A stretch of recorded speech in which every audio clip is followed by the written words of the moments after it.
ready? Got open man. DJ Moore. End zone. Touchdown. Touchdown Bears. I am Jeff Joniak. Blitz is on. Down he goes. Oscar. What was it like playing for Coach Ditka? I don't want to answer any questions like that. Pressure coming. He's in big trouble. Down he goes. Montez Sweat.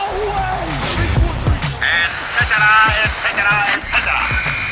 Now, Bears Etc., brought to you by Geico, with the voices of the Bears, Jeff Joniak and Tom Thayer. Well, while most are looking to see what's going to be next for the Bears long-term and into the 2025 preparation, head coach Thomas Brown and his Bears building steam towards the season finale Sunday at noon in Green Bay against the 11-win Packers. With Super Bowl winning Bears guard Tom Thayer, I'm Jeff Joniak. This is episode 125 of the Bears Etc. podcast. It's brought to you by Geico. Coming up, we visit with rookie punter Tory Taylor, a portion of the interview from our Bears Game Day live show, the player profile. He'll be featured this week. And we'll hear a portion of the media gathering for offensive assistant coaches today from Bears quarterback coach Kerry Joseph. Tom, how you feeling, buddy? You know, I was thinking about your interview with Tory Taylor. He's probably the farthest interview you've ever done of a Bears player. Because we haven't had anybody from Japan. We haven't had anybody from Samoa or any of the, just where the distance of that interview. How about Nigeria? I really enjoyed it, and I'm glad for the people to get kind of not to be introduced to him, but to see him and hear him and let him talk, because he's a really neat person. Yeah, he really is. And, when he got here, everybody, he's a little older rookie. He's 27 years old. Yeah, it's a big difference in some of these 21-year-olds, right? That experience. It's just 27th, I think I was in my 8th year. Right. Well, hey, look at Tremaine Edmonds.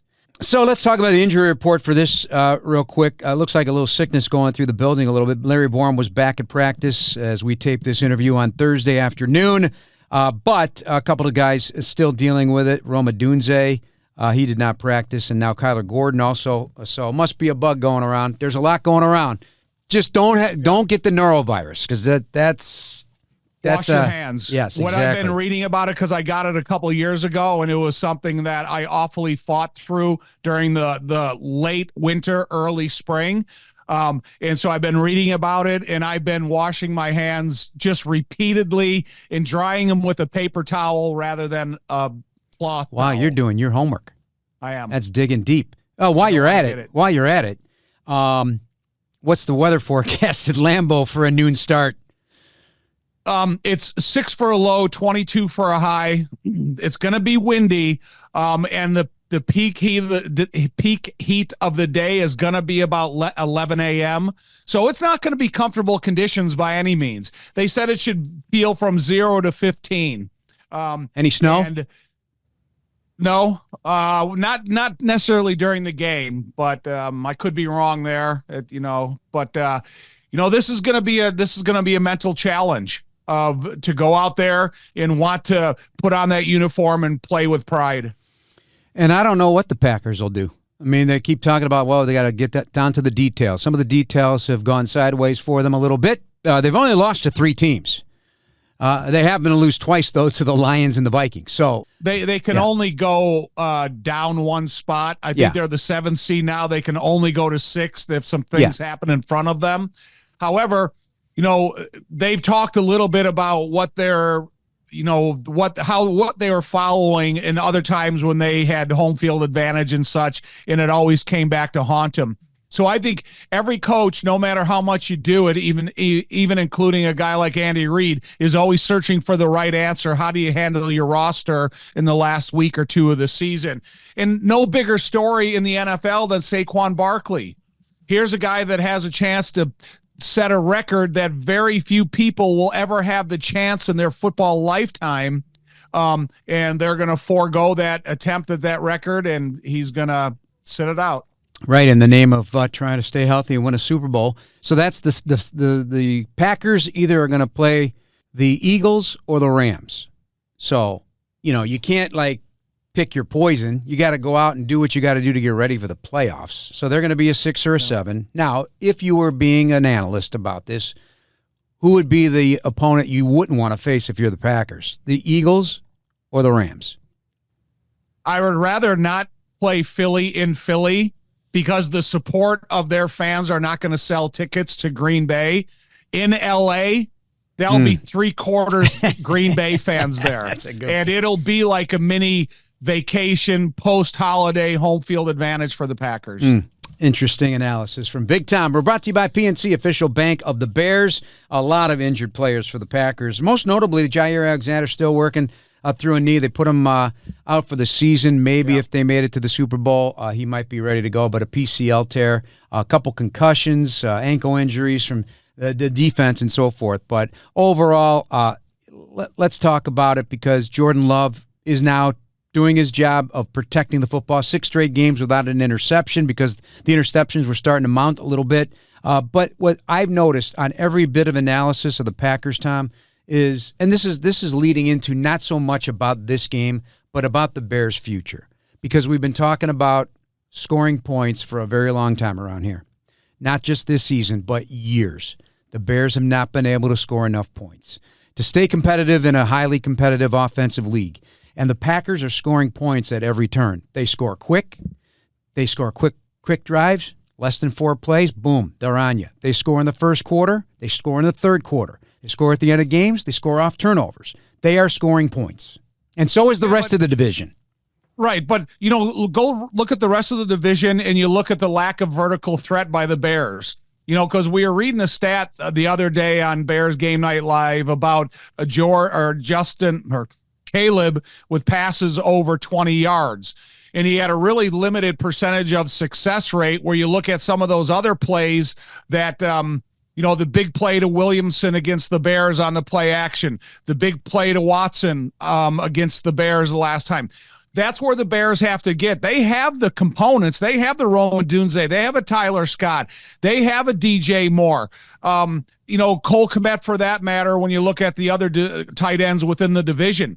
And that's where the Bears have to get. They have to become a vertical team as much as they are a horizontal team. And I will preface this because I think Caleb Williams is one of the most efficient horizontal passing quarterbacks to give the playmakers an opportunity to get the ball in their hands quickly. But it's about vertical if you're talking about 4-play scoring drives. Right. I think the conversation, both from Thomas Brown and from Chris Beatty, he was very honest at the podium today, and also listening to Kerry Joseph, we'll hear a portion of that, just about where you're at in the pocket, whether it's shotgun or if you take it under center, and where you're lurching up to in the pocket.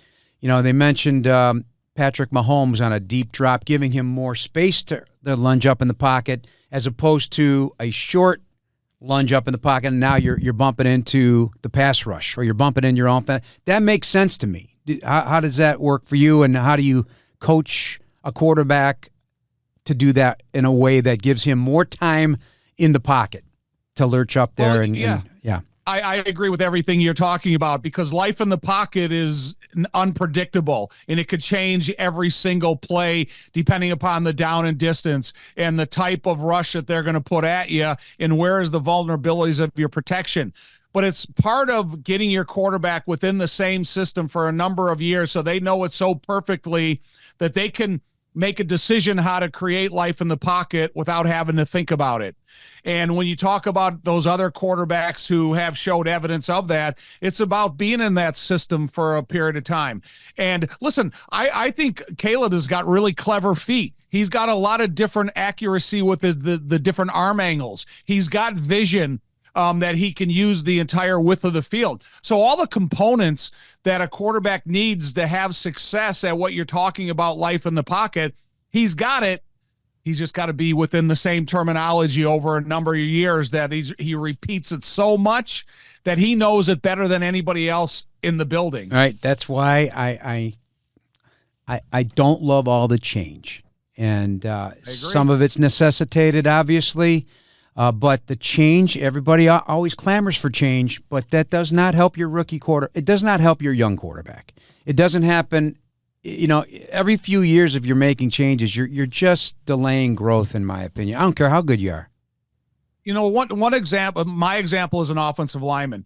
So we had an offensive line coach in the USFL. His name was John Payne, and he was even number holes to the right, odd number holes to the left. And when I came to the Bears, it was opposite. It was odd numbers to the right. And that's just one little detail that some offensive lineman has to put that in his memory bank that he never steps in the opposite direction. And there was one time that Mark Bortz and I were supposed to pull to our right. Mark Bortz pulled to his right, and I pulled to my left.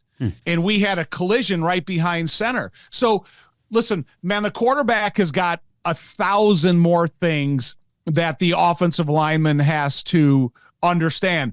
But, if you can get put in that same system like I had the luxury of being in for 8 years, then all that stuff becomes second nature to you, and everybody knows it. Yeah, but that's rare, though. Man, that kind of time. I mean, you're seeing it in Detroit on half of what you did. Right. 4 years or whatever. I just, in this league anymore, it's almost unattainable because of things such as free agency, which you guys didn't have. The injury situation's a little more acute, it seems, for a variety of reasons, I think. It's just and then you get a good offensive coordinator, and they get plucked away to go be a head coach somewhere. Right. Well, say you get a good head coach that's an offensive-minded head coach, and there's somebody within the chain of command that you start admiring. Because we always talk about the Shanahan tree or this Andy Reid tree or these different trees that have existed around the NFL for years. And as soon as you're part of that tree and someone goes, man, I'm going to take that branch and see what it can do for my team, even though he's not the head coach, man, I'm going to give him the first shot as an offensive coordinator, whatever title you want to give him nowadays. Jewel Osco, one of our sponsors. We appreciate you, and have a new or gently used coat laying around. Head to your local Jewel Osco until February 10th and donate one of your new or gently used coats to the 36th annual Chicago Bears Coat Drive. Help keep Chicagoans warm this winter. We got cold weather blowing in for a few weeks here in January. It's going to be pretty nasty in Chicago. And we're brought to you by PNC, official bank of the Bears. All right, let's dip into Kerry Joseph. Caleb Williams has thrown for the most completions, best completion percentage, most yards, most passing yards, most passing touchdowns by a rookie in Bears history with one game to go. And if he avoids an interception, he would tie Jim Harbaugh's 1990 season when Tom Thayer was protecting him for fewest interceptions thrown by a Bears quarterback with a minimum of 10 game starts. He's at 6 right now. I think Jim also was at 6. So if he stays there, he would keep him tied for the 1990 season. Anyway, here's Kerry Joseph, a variety of topics from the local media asking him about Caleb Williams. Learn small things, whether it be protection, really nail that, and then move to the next one. Whether it be coverages, move to the next one. Whether it be different pressures on the defense, understanding how defenses fit, how they attack you as an offensive or as a quarterback, and not try to digest too much at one time. Just take small buckets. Same way you got to play the game and keep the game small. It's the same way you got to study the game and learning. Thomas expressed a similar sentiment. Is there a, I don't know if danger is the right word, but a trap a guy that's really hungry to learn can fall into of trying to learn too much at once? It is. And I think when you have a plan, it offsets that trap. Because if you got a plan and you follow that plan and you're disciplined to that plan, it won't let you get too far ahead, if that makes sense to you. Thomas was in the room with you guys when he was passing coordinator from the very beginning, so you got to see him in that role to where he's at now. It's different. How have you seen him grow as a coach, going from that, just being around him, probably more than maybe some other position coaches? You know what, I have. Just my first year working with him, and just his command, his positive energy, and I really commend him. And I told him that, the things that he had to go through in a short period of time, he's really handled that well. And you saw that he knew he didn't have to do it himself. That's one thing I watched him, and he knew that, hey, I can lean on other guys around, other coaches, and to help me along with this process. And you can just see just his process when he first went into the coordinator role, and then he had to step in as the head coach, just trying to figure out that process and also still be in the quarterback room. And just working with him, when he had to leave out, boom, hey, KJ, you take it. You talk about it. I was always an extension of him, still is. And it was just tremendous to watch him grind through that process, because it's not easy. And but you saw he never flinched, never complained. He just comes in every day with the same attitude, and brings the same energy. Chris said last week that Caleb is still learning how to learn, particularly within the season, on how to study, how to prepare. What do you think the next step is in that regard of him understanding inside the season how to get himself ready for it? It's just that whole process of finding that routine. You know, everybody has that routine. One of the things I shared with him the other day of leaning on guys around the league. You know, that guys that have had success. You know, I mentioned some names to him. Of course, he's going to find his guys, whether it be guys that are playing now or guys that have played, find out what they did. Find out, you know, what he did. Find out what he did. Find out what he did. And then, okay, what fits or what I can take and put into my routine. That's going to be part of that process through the off season because, talent is confidence. It gets you here. Now the preparation brings you more confidence to keep you here and to keep you growing and keep you getting better. And that's the process for him now of finding what works for him in that routine. And that's our job too, you know, as part of his coaches to help him. But at the same time, players, they kind of find their own little niche and he will. What's the hardest part of a rookie of figuring that out? Going through it the first time and not really having the answers. I just think it's all about that discipline and keeping the small things small and not trying to, I have to know everything right now because it's impossible. Yeah. You're not going to know everything right now. Teams are going to throw different things at you. You're going to learn things along the way, but you got to be careful not to skip anything within the process. When you talk about him mastering the mental part of things to pair with his talent, what is the process of that in the winter and spring, right? Like in these next 6 months once Sunday night ends? It's just studying film. You know, like going, cut up all of it. Because I do it as a coach, so that's going to be my thing to give to him to talk about. And all my completions, boom, why I had these completions. All my incompletions, why was it? Was I late with my footwork? You know, did I not see something in the coverage? My sacks, was that on me? You know, did a guy just miss? Did I hold on to the ball too long? All those things there, being able to see it, and being able to continue to study it, and then also studying other people. Like, man, why is he so good? That's where you learn, that's where you grow and get wisdom and knowledge in the off season.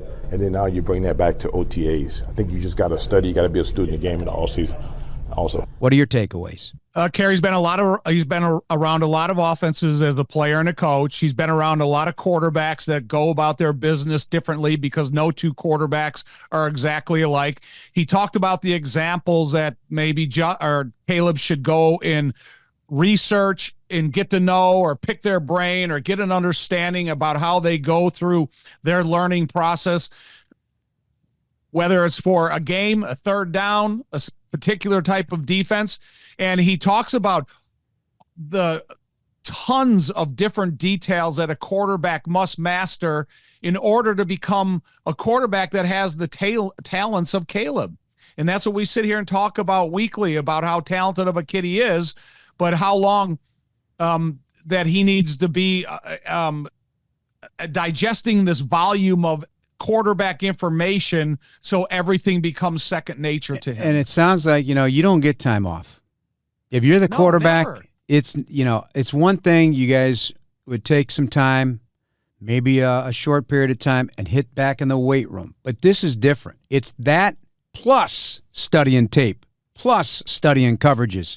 I mean, it's a full-time gig. There is no off season for a quarterback. When you're a young man like Caleb, when I was a young offensive lineman and I would just so badly wanted to play for a long time, if the season ends with excitement like it did the Super Bowl year, you take a week off. If it ends with disappointment like it did against the Washington Redskins, that was the name when we got beat in the playoffs by them, then you took a week off and you got right back in the weight room because your desire didn't change whether you ended the season winning the Super Bowl or you lost in the playoff. You still were concerned about making sure that you held that upper hand on all that competition that was in line behind you. And when you talk about a quarterback, there's a lot more mental approach to the importance of the game than there was an offensive lineman. For us, it was more weight room dedication. Tastes like Miller time. Go to MillerLite.com/BearsPod to find delivery options near you. Celebrate responsibly. Miller Brewing Company, Milwaukee, Wisconsin. 96 calories and 3.2 carbs per 12 ounces. A couple of other nuggets offensively before we move on. DJ is 55 yards to 7,500 in a career. 11 catches, if he did manage to do that in this game, would be the first since Allen Robinson with 100 catches. That happened in 2020. He's 120 yards from 1,000 to be just the 7th in Bears history with multiple 1,000-yard seasons. Cole Kmet, 29 yards to 500 on the season. That would be 4 for 4 for Cole. The last 4 years, tying him for the third most by a Bears pass catcher and the most by a tight end. I mean, these are minor things, obviously, but it's Adunze, 4th in rookie yards. He needs 121 to crack the top 3 and pass Willie Gault. There's a lot of cool stories here. All right, let me ask you a question off the top of your head. So you talk about those numbers about DJ Moore. Who are the other receivers on the team last year? Darnell Mooney. Right.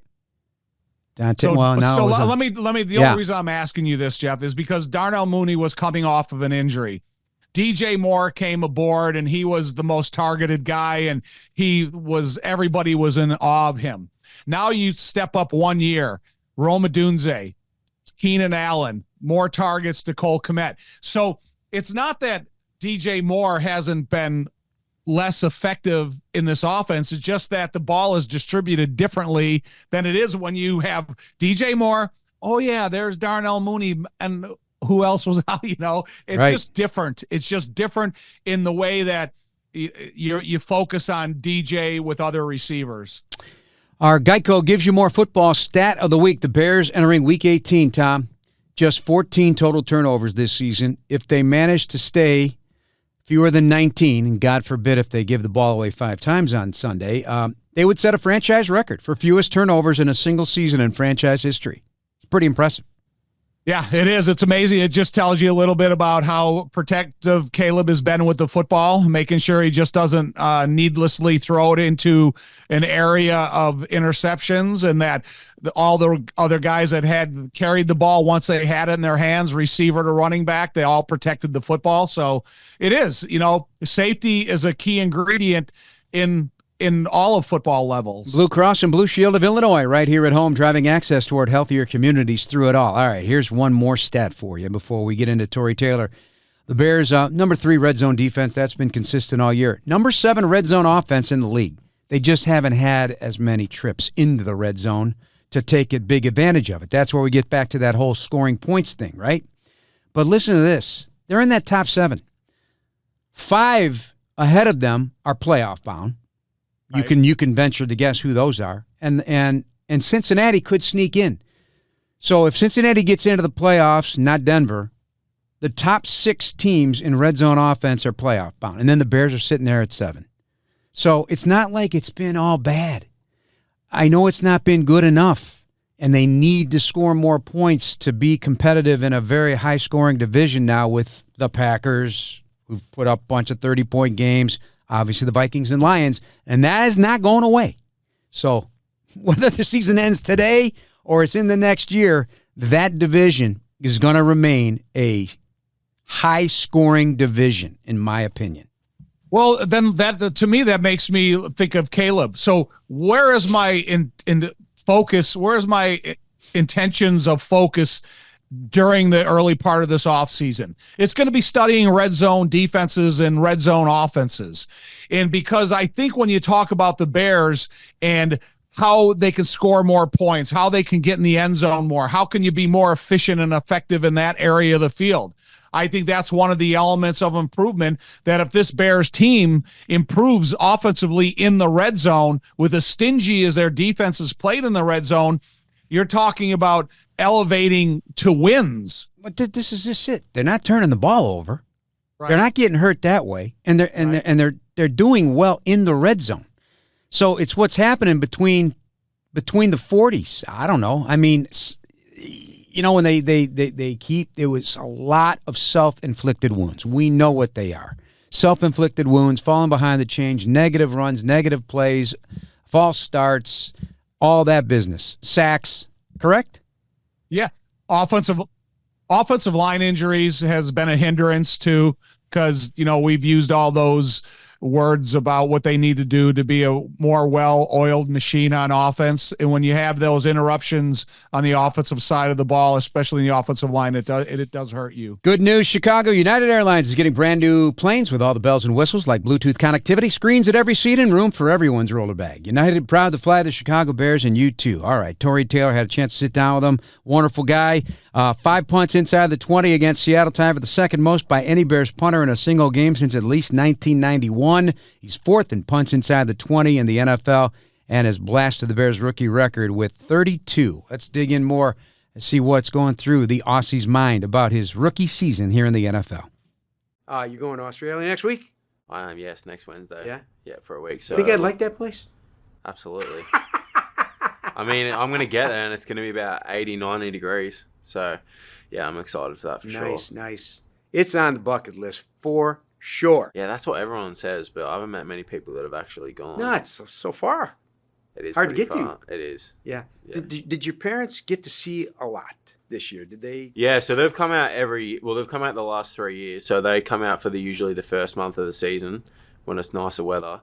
So yeah, they came to the first 4 games this season. So that was pretty special. Nice. They really enjoy it. And I've got a little brother as well who's 14. He absolutely loves it. So did it mean a lot to you? Yeah, absolutely. Because that's a big ask. Yeah, and I think it's also one of those things that I obviously wouldn't be here if it wasn't for my parents, but they were kind of the ones that originally pushed me to do this. So yeah, it's always like cool, especially the first game against the Titans. I remember the national anthem was going on, and I was like, man, like this is pretty cool and special what I'm doing right now. So, and I think they really enjoyed that as well. How about your brother? Is he an athlete? And is he like? What is his dream?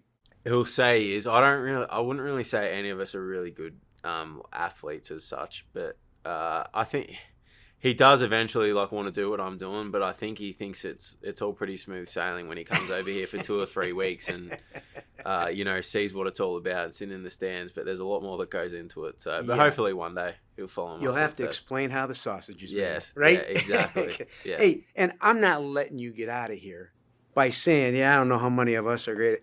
You're in the top 1% of the 1% that have been able to make it to the National Football League and actually play a game. So yeah, that's special. I'm also meant from, physical athletic ability. I wouldn't put myself up there like the other guys, but I guess when you put it like that, the top 32 in the world of what we do is pretty cool. And that's something that I do think about all the time.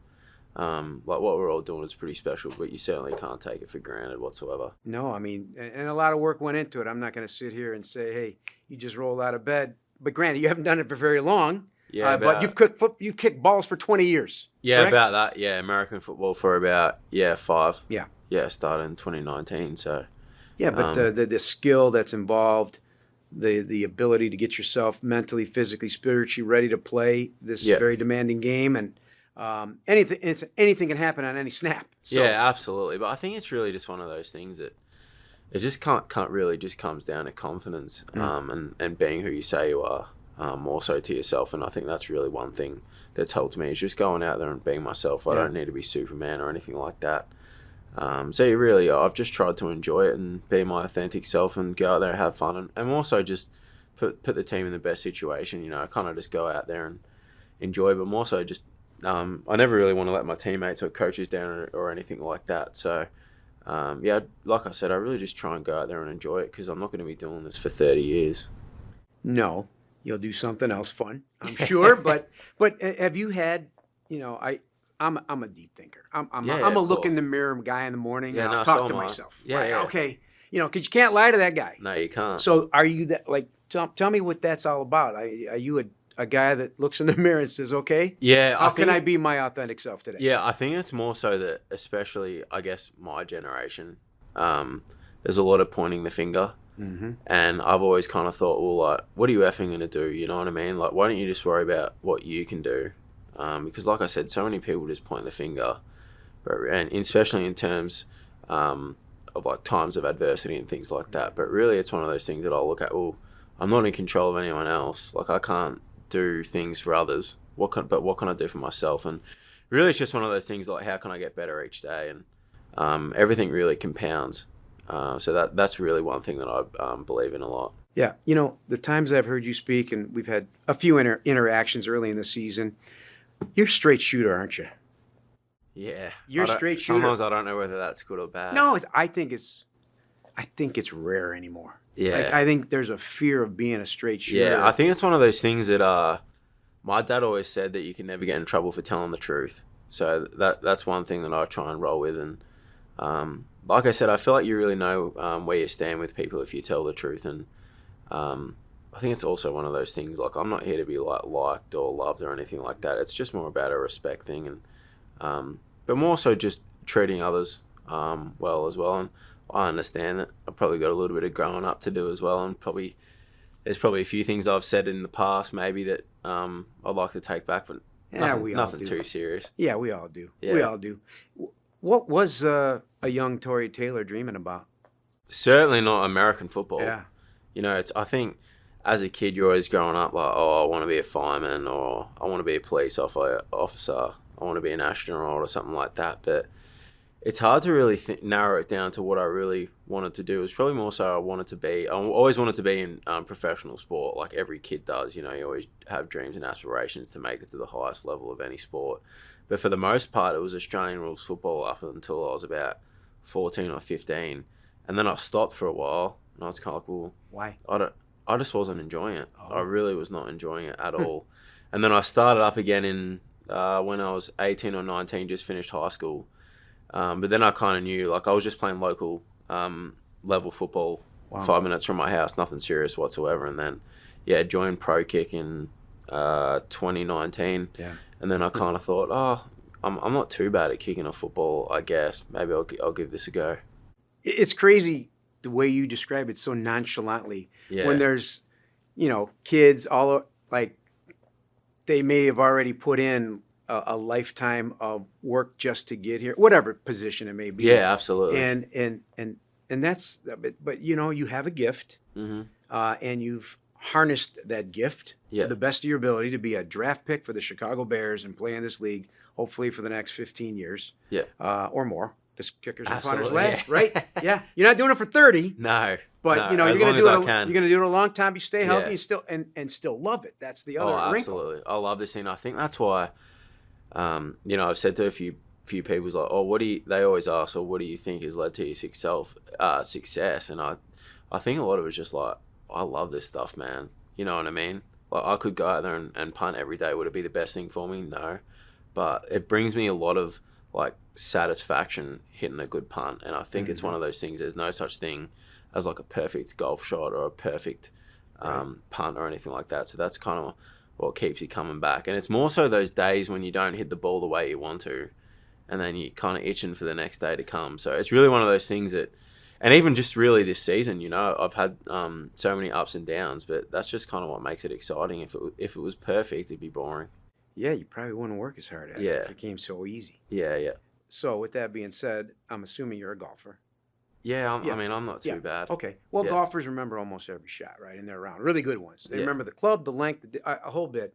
I'm fascinated by that. I'm not mentally tough to do that. But so is there a punt you'd like to have back, and one which you like, oh, my God, this was my best punt of the year? Yeah, I mean, there's several ones that I would certainly like to take back. I think one thing that it's interesting, though, because sometimes you can hit a good ball and Mother Nature wins. You know what I mean? I had that especially here. That 12-yard punt against New England, and people were probably sitting there going like, "Oh, what's he doing?" But when it came off my foot, I honestly thought it was perfect. It kind of just got held up on the wind, but that was a good learning curve and experience as well. Just understanding that maybe I need to pay a little bit more attention to kind of what the wind's doing, but also understanding that Mother Nature sometimes wins. But that's probably one that I would like back, but certainly don't dwell on it. And I think people probably aren't going to think this is the right answer, because I think the easy one is to probably pinpoint the Rams punt there at the end in the fourth quarter.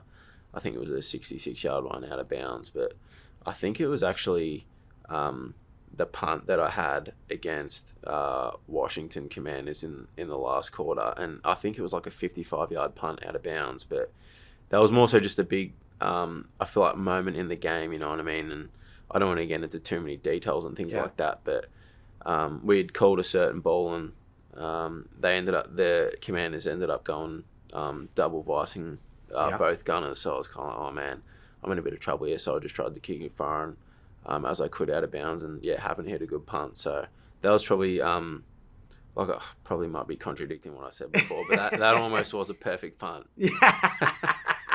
We'll go with that. Yeah. I know you're big in, from what I understand, you don't love the spotlight on you. It's not about you. It's about the team. It's about the operation. So let's talk about the operation.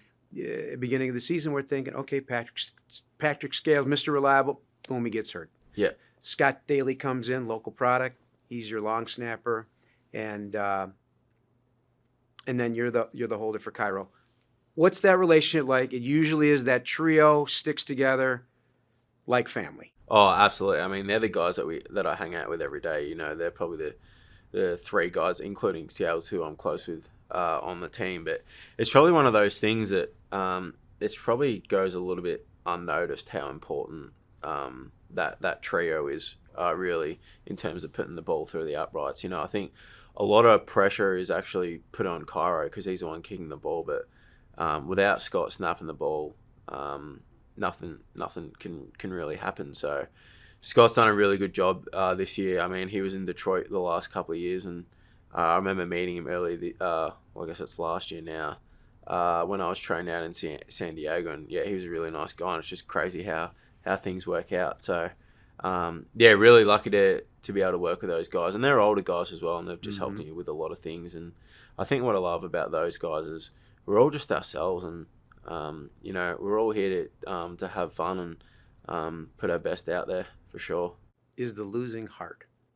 Oh, absolutely. I mean, you don't want to be part of a losing team, and you know, to be sitting here 4-12 is, I feel like we've certainly underachieved. But to me, it's never really been about the results or anything like that. It's more so just like, well, what can I do to put the team in the best position? And I read a quote a few months ago, and it said, if you want to get revenge, start with yourself for not living up to your full potential. And I think that's one thing that's always just stuck with me is, well, and it just goes back to what I was saying before, well, what can I do to get better? And there's a lot of things that external, out of my control. Like, I'm not in charge of the offense or the defense or anything like that. It's just I've got a job and a sole responsibility to put the ball where it needs to be, and can't worry about anything else. But to answer your original question, I mean, it sucks, honestly.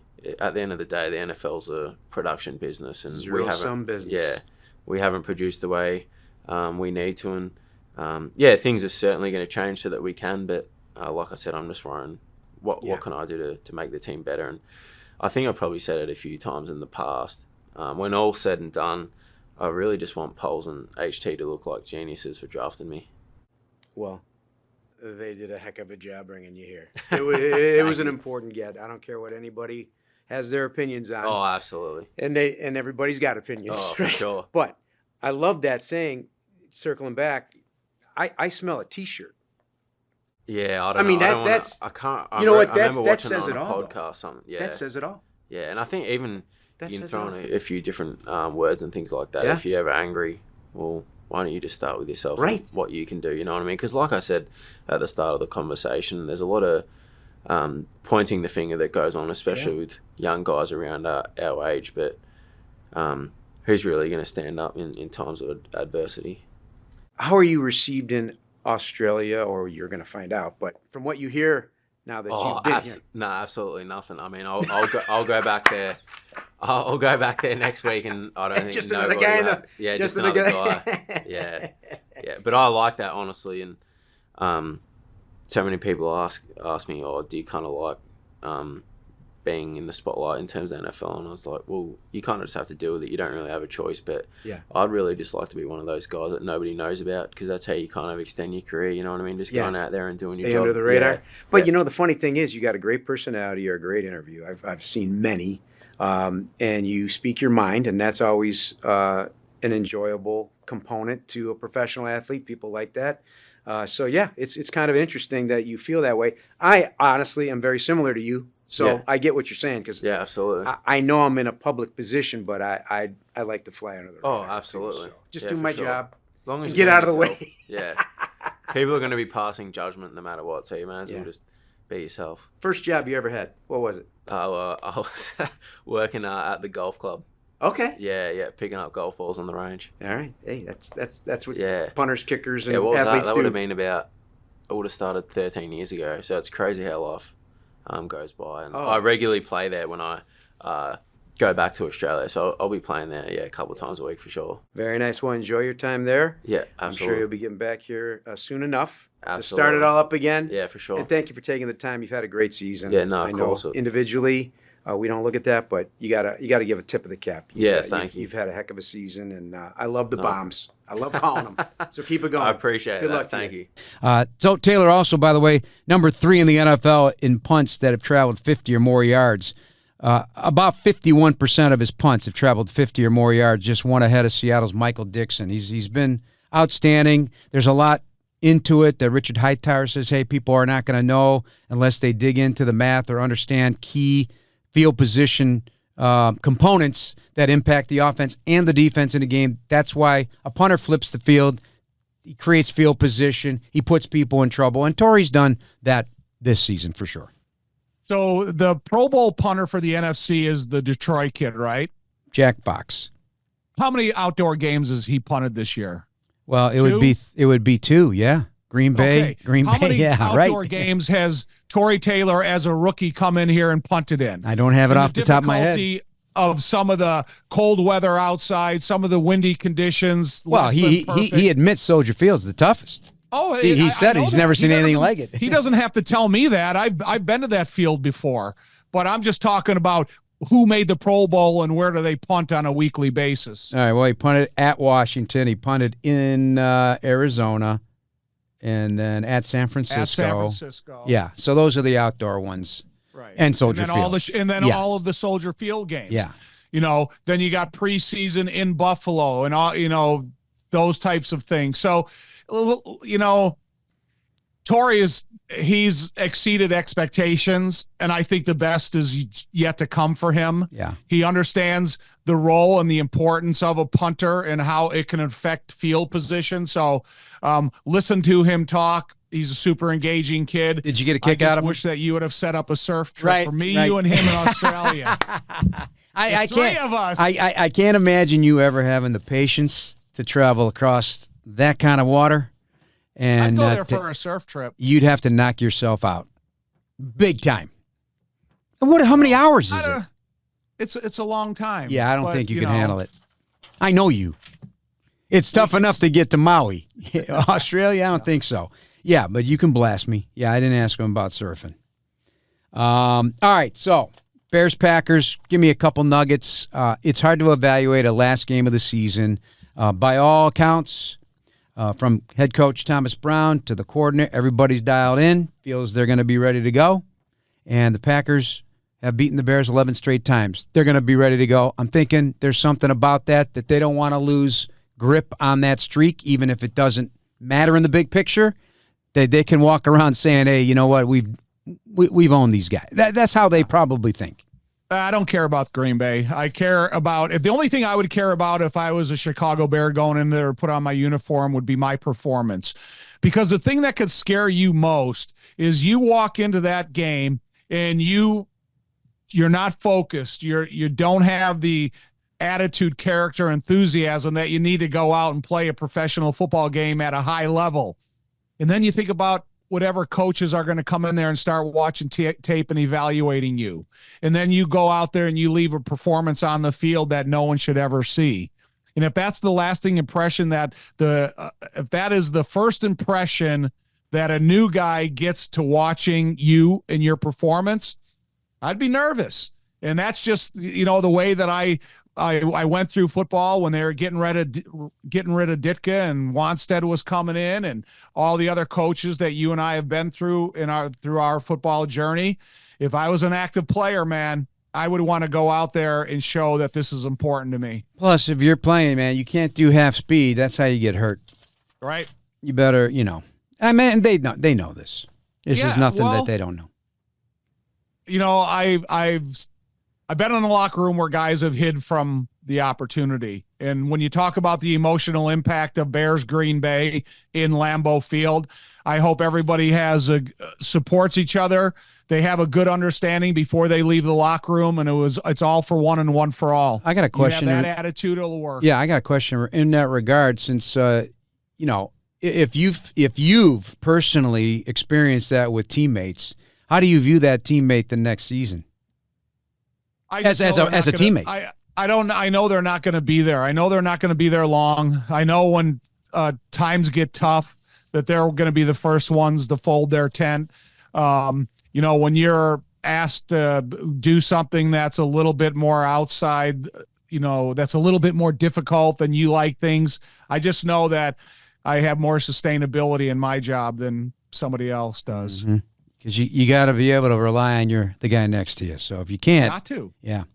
Hey, Bears fans, Steinhoffel's a proud partner of the Chicago Bears and now open in Orland Park. Steinhoffel's is Chicagoland's furniture and mattress leader with the largest selection to fit every style and budget and is 100% employee-owned. Shop in-store and online at steinhoffels.com. Tom, hope you're ready to go. Noon start in Green Bay. Expect you to be there on time, buddy. I'm packed already, and I don't exaggerate. Wait. I have my clothes and my suitcase packed, and I'm ready to roll. Yeah, because you haven't unpacked it from the last trip. You just, maybe a couple things, and bam, there you go. No, this is all fresh. fresh. Would it shock you if I told you that I, as well, am packed and ready to go? Don't forget your sport coat and dress shirt. I won't. All right, for Tom, I'm Jeff. Thanks for listening, everybody. Please subscribe now to the Chicago Bears official app, Apple, Spotify, YouTube, or wherever you get your podcasts. Bear down. We'll talk to you Sunday at noon.